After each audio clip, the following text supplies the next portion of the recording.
جب بھی یہ میاں بیوی اپنے بچوں کے بارے میں کیریئر کی فکر کرتے ہیں تو کہتے ہیں بیٹے یہ کر لے، یہ کر لے، یہ کر لے، تیرا کیریئر بن جائے گا، اور منزل کہاں تک؟ 60-70 سال کی زندگی بن جائے گی۔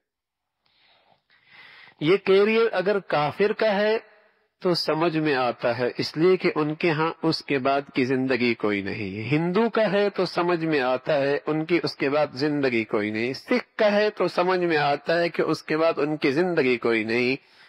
کسی دہریہ کا ہے تو سمجھ میں آتا ہے کہ اس کے بعد ان کی زندگی کوئی نہیں۔ حیرت ہے کہ مسلمان بھی یہی کہتا ہے، حالانکہ اس کا ایمان کیا کہتا ہے کہ زندگی شروع ہی اس کے بعد ہوگی۔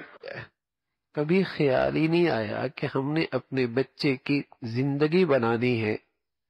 کیا مطلب؟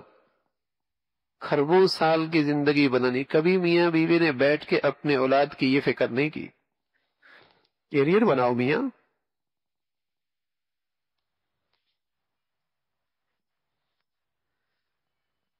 وہی بیٹا اگر اسے یونیورسٹی میں ڈگری نہ ملے، ناکام ہو جائے، سر پکڑ کے بیٹھ جاتے ہیں، بچے کا کیریئر خراب ہو گیا۔ وہی بیٹا بالغ بھی ہو گیا، بیٹی بڑی بھی ہو گئی، نہ حیا کا جوہر اس کے پاس باقی رہا، نہ اس کی زندگی میں نماز رہی، نہ اس کی زندگی میں شباب اور پاک دامنی ماخوذ ہوئی۔ احساس ہی کوئی نہیں کہ اس کا تو کیریئر تباہ ہو گیا۔ کوئی رویا ماں، کوئی روئی ماں، کوئی رویا باپ کہ میرے بیٹے کا کیریئر تباہ ہو گیا، فجر نہیں پڑتا،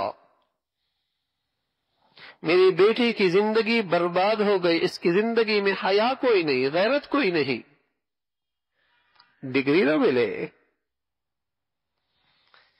کفر کے علم میں اتنا اثر کیا ہے دل و دماغ پہ، اتنا اثر کیا ہے کہ مسلمانوں کے ہاں بھی اب زندگی کی انتہا 60-70 سال۔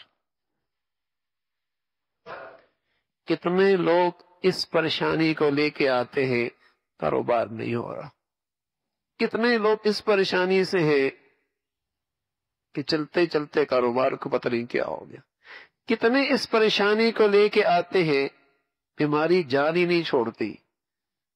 اسے ہم پریشانی آج سمجھ رہے ہیں کہ زندگی خراب ہو رہی ہے۔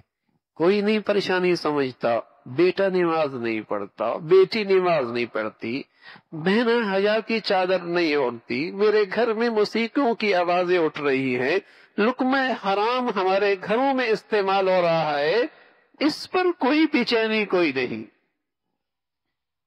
کیونکہ اسے اپنی فیوچر کے لیے خطرہ نہیں سمجھتے، اسے اپنی زندگی کے لیے خطرہ نہیں سمجھتے۔